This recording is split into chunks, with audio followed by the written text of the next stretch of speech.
Dallas, Texas, the 6th of July, 2026. The 91st minute of a goalless knockout tie. A substitute named Michael Marino meets a pass from another substitute and rolls the ball into the bottom corner. 1-0 Spain. And on the halfway line, a 41-year-old man puts his hands on his knees and understands before anyone else in the stadium exactly what has just ended. This is the story of Cristiano Ronaldo's last World Cup. 5 matches, 3 goals, a handful of records that may never fall, and one goodbye, told entirely in numbers. No man had ever played 6 World Cups. When Portugal's squad was announced in May, Ronaldo's name made him the first.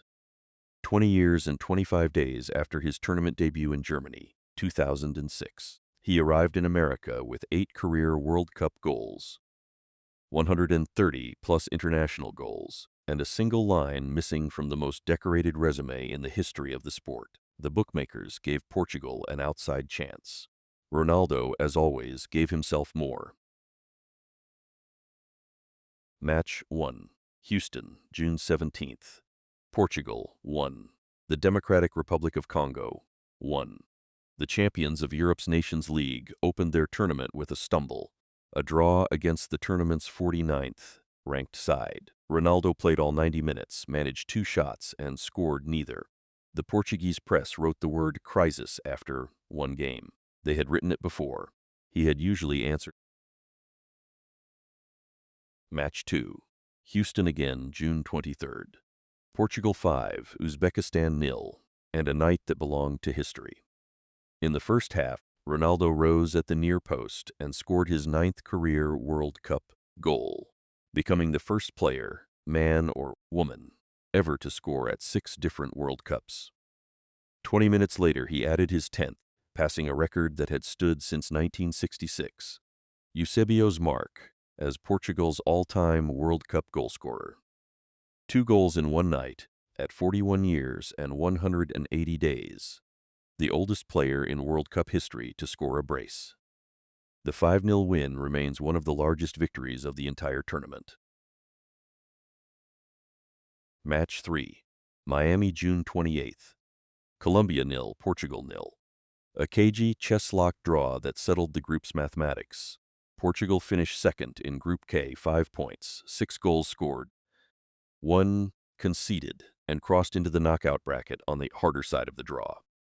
Ronaldo's group stage closed with 2 goals from 6 shots on target, a 57% conversion rate inside the box, and a familiar tournament-long statistic already forming. When Portugal scored, they scored through him or around him. When they didn't score at all. The group stage in 4 numbers. 2 goals, both against Uzbekistan. 6 World Cups scored in, a record that had never existed before him. 10 career World Cup goals. 1 clear of Eusebio's 60-year-old Portuguese record.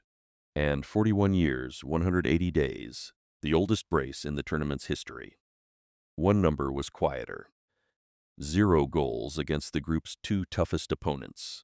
The knockouts would ask that question louder. Round of 32. Toronto, July 3rd. Portugal 2, Croatia 1, and the tournament's great escape. Croatia led the tie on merit deep into the second half, until a Portuguese attack won a penalty with 20 minutes to play. Ronaldo placed the ball, breathed, and buried his 11th career World Cup goal, his 140-something for his country, and the coldest kick of Portugal's summer. In the 94th minute, substitute Gonçalo Ramos stabbed home the winner. Portugal survived the reward, a round of 16 date in Dallas, against Spain, the European champions, the tournament's best team, and the neighbor Portugal had beaten 13 months earlier in a Nations League final.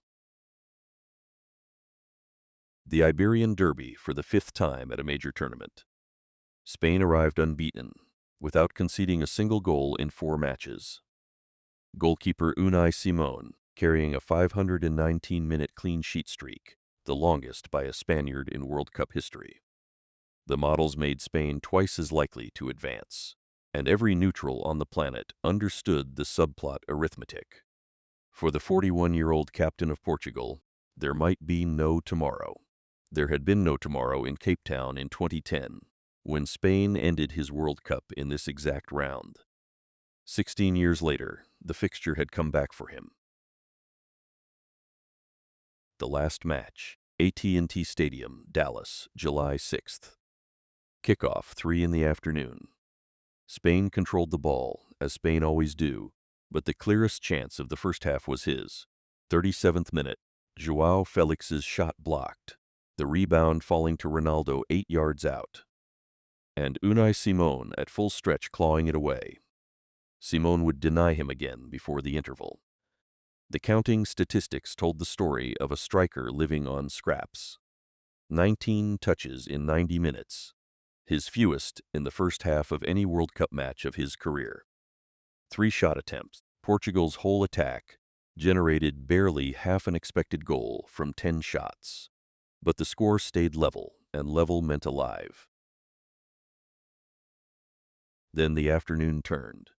Nuno Mendes, Portugal's best defender, the one man built to stop Lamine Yamal, limped off injured before the hour. Spain's bench emptied its quality onto the field, and in the 91st minute, the substitutes wrote the ending. Rodri to Ferran Torres, 2 touches, and Mikel Merino arriving on the run to finish low past Diogo Costa. 1-0. 6 added minutes produced nothing but hope. At the final whistle, Cristiano Ronaldo stood still in the center circle for a long moment, eyes down, then walked, slowly, alone at first, toward the tunnel where his World Cup story had lived for 20 years. The cameras found the scissors. His coach found the words, "When you are a team and you need a goal, you cannot take Cristiano off." The final ledger, 6 World Cups, the only man ever to play them all and score in them all. 27 World Cup matches, second in history, behind only his eternal rival. 11 World Cup goals, the most any European has scored since the tournament expanded. 3 goals at this World Cup, at 41, an age at which no other outfield player in the tournament's history had scored even one. Portugal's record scorer, Portugal's record World Cup scorer, the record international goal scorer of all time, and one absence permanent now that will define every argument about him. The trophy itself, which he chased across 2 decades and 5 continents, and which ended, like his hero's journey began, 1 round short of the quarterfinals against Spain. Numbers are how this film promised to tell the story, so let the last one be the honest one. 20 years and 25 days, the distance between his first World Cup match and his last. No player has ever stretched a World Cup career that far, and the way the game is built now, it is possible no player ever will. The World Cup never gave Cristiano Ronaldo its trophy, but he gave it 2 decades, 11 goals, 6 summers, and the longest goodbye in the history of the world's game. The tournament will move on, as tournaments do. The number 7 shirt walks into history,